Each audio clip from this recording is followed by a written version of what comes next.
sa'yo. Panoorin niyo to. Sabi nila sa mahigit na 6 na bilyong tao rito sa mundo, may isang itinakda para lang sa atin.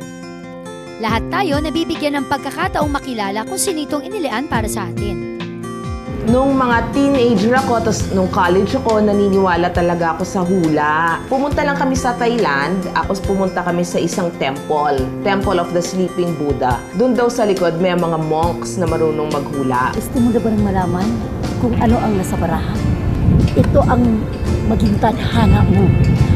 Siya ang mapangasawa mo. Sabi niya, I see a crown. Maybe he's a prince or a king or royalty. You will meet him at the age of 29 and you will get married at the age of 32. Tapos yung Chinese din, tapos yung Filipino din, same thing din yung sinabi nila. Crown. Crown yung nakikita nila.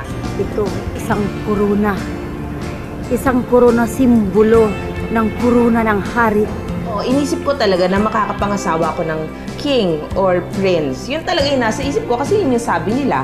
Medyo hinahanap talaga na, hindi naman sa hinahanap, pero nabigyan kami ng chance na, kunyari ako, naimbitahan ako sa Brunei, nung kaibigan ko na medyo related siya sa royal family. So akala namin, single pa naman ako noon, akala namin yun na yun. Doon ko na makikilala. Ang sarap mangarap, parang it's just something in your mind. Mas nagiging totoo siya pag sinusulat mo. Siyempre, pag sinusulat mo, maaalala mo. Tapos gagawan mo ng paraan kung paano mo makukuha yun.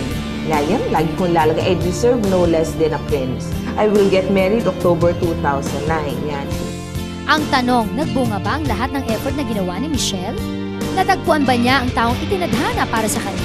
Naniniwala pa ba siya sa sinasabing fate o tadhana? Please welcome our guests, Mrs. Michelle Fontelera and ang star ng Ninyo, my good friend, Katrina Halili. Hi, Beth. Good morning. Good morning. Miss Michelle, no, yung cliffhanger question natin, nagbunga nga ba yung effort na ginawa mo? Yes, talaga nagbunga yung effort ko kasi ang napakasalan ko, ang hinahanap ko dati kasi king or Yes, prince. or prince. Diba? Akala ko, niliteral ko yung hula, akala ko prinsipe talaga. Pero yun pala, Pero yung napangasawa ko, he is the family nila, yung may-ari ng Rex Bookstore. and Rex means? Rex means king. in Oh, Latin. yung pala yun! See? Oo, diba? Galing. Oo. Ang galing, di ba? Galing. Ako, ganyan ako managinip. Yung mga elements, gulo-gulo. Pero kapag ka nangyari na siya sa totoong buhay, magigets ko na. Pero hindi siya literal kung paano siya lumabas sa panaginip ko. Parang gano'n. Pero may crown, may gano'n din. May pa-Rex din. Oo. Yes, actually, sa sobrang sinabuhay ko yon, akala ko magiging princess ako. So, gumagawa ako ng mga collage. Nakalagay doon, Princess Michelle. Tapos, ginugupit ko yung mga pictures nila Princess Diana. Tapos, papalitan ko ng mukha ko yung ulo nila. So, totoo ang nangyari na 29 mo siya Name na-meet, niya. tapos 32 kayo kinasal. Yes, talagang 29 years old. At October. October. Wow! Talaga Asan ba yung naman, monk na yan? nagkatotoo talaga. May passport ba yan at padala natin dito sa Pilipinas? Oo, si Kat naman, no, you're into astrology or ika nga yung tinatawag nilang planet reading. Totoo ba yon, Kat? Katuwaan lang yun. Hobby niya, magbasa-basa. Oo, laro-laro lang. So katulad ni Alex, di ba? Binasa mo ba kung anong mangyayari dito sa ating kaibigan na ito? Lalo na tungkol sa love life? Hindi yun hula. Binasa ko yun. Hindi ako nanguhula. Ah, hindi. We're not talking about hula naman di ba? Kumbaga, sabi mo nga, into astrology. May book siya, di ba, Alex?